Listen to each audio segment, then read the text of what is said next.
que deseja incluir na comitiva, adivinha quem? O presidente do Supremo Tribunal Federal. Depois de tanto ativismo judicial realizado por Luiz Roberto Barroso, que mais parece um militante do que um ministro de Supremo, um militante ideológico, fica essa pergunta, né? Por que o presidente Lula está querendo convidar o ministro Barroso, o presidente do STF, para engrossar mais ainda essas vergonhosas comitivas com dinheiro da gente para o exterior? O Brasil já não tem problema demais, não? E isso é ou não é uma promiscuidade entre os poderes, ficando cada vez mais exposta? Qual o real objetivo desse convite, eu pergunto à senhora, ao senhor que está nos ouvindo e nos assistindo aqui nessa tarde de segunda-feira? São sucessivas as denúncias de irregularidades que já causaram algumas demissões dentro do governo Lula. Mas um desses casos emblemáticos é o do ministro das Comunicações, Juscelino Filho, que continua firme nesse governo. Já em seus primeiros dias, à frente da pasta, foi denunciado por uso abusivo do avião da FAB para participar de um leilão de cavalos de raça em São Paulo. Tal viagem custou para você, brasileira, brasileiro, que nos paga para a gente estar aqui e não é caro, não é barato, só o Senado são 6 bilhões de reais. Sabe quanto é que custou a viagem para o ministro ter ido no evento de cavalo de raça, o seu hobby? 140 mil reais essa viagem dele. Já não basta a condescendência desse governo Lula com viagem de ministro do Supremo para cima e para baixo, como aconteceu agora no jogo, na final do campeonato paulista entre Corinthians e Palmeiras, que o ministro Dino e o ministro Alexandre de Moraes, o Alexandre de Moraes eu tenho certeza, já saiu o relatório, que ele foi no jato da FAB. Coincidência esse jogo, né? Mas foi para um evento também, numa palestra em São Paulo. Aí alegou segurança, que precisava de segurança. É estranho isso. É muito estranho. Tudo isso pago com dinheiro da gente.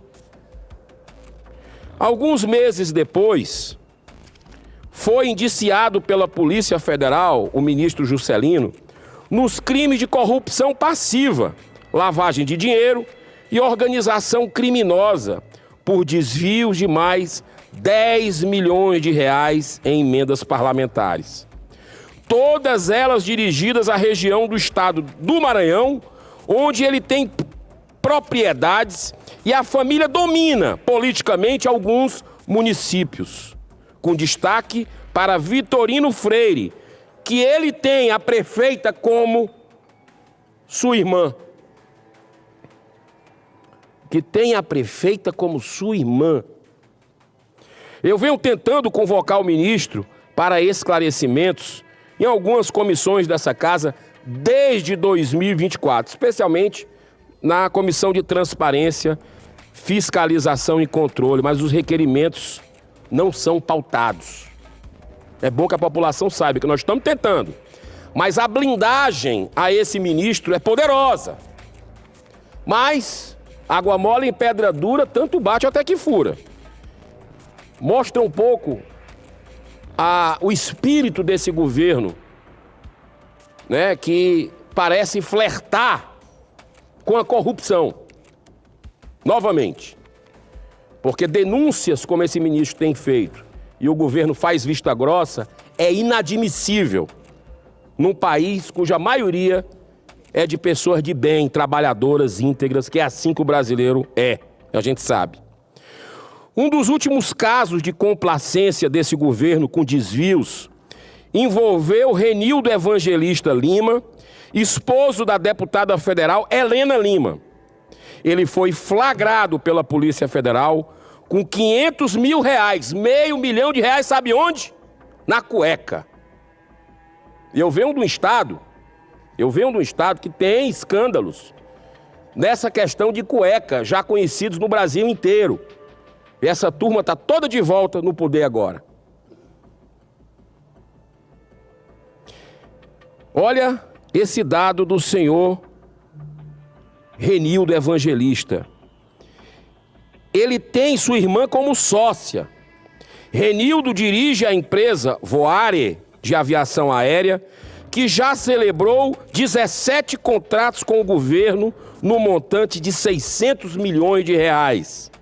O último deles foi com o Ministério da Saúde, no valor de 15,8 milhões de reais para prestar serviços ao SUS nas terras do Yanomami. Nas terras Yanomami. Isso ajuda a entender por que a economia do país vai de mal a pior. Em 2024, houve a maior disparada do dólar, atingindo o patamar superior a 6,30. A moeda brasileira foi aquela que mais se desvalorizou dentre todos os países do mundo. Outra grave questão é o aumento contínuo da dívida pública. Em dezembro de 2022, ela representava 71,7% do PIB. Só no atual governo Lula, essa dívida já cresceu quase 1 trilhão de reais, ultrapassando o total de 9 trilhões, e a previsão é que chegue em dezembro de 2025 ao patamar de 84% do produto interno bruto do Brasil. É um desastre o que nós estamos vendo com esse governo. Enquanto aqui no Brasil a crise só faz crescer em função da irresponsabilidade fiscal do governo Lula, que está mais preocupado, parece estar mais preocupado em se vingar, no revanchismo, com quem o critica, com quem pensa diferente dele, com seus adversários políticos. Então, essa crise que só faz crescer do governo perdulário vem junto ao aumento de tributos, claro. Mas a nossa vizinha Argentina, presidida por Milei, com perfil conservador de direita, vem dando uma verdadeira aula na gestão da economia. Em 2023, a inflação na Argentina era de 211%. Milei tomou posse em janeiro de 2024. Em apenas um ano, a inflação já despencou para 118% e com perspectiva de continuar essa queda acelerada pelo bem do país. Já em dezembro de 2024, o superávit fiscal foi de 1,8% do PIB, sendo o melhor resultado da Argentina desde 2009. Só no último trimestre, a economia da Argentina apresentou uma expansão de 3,9%.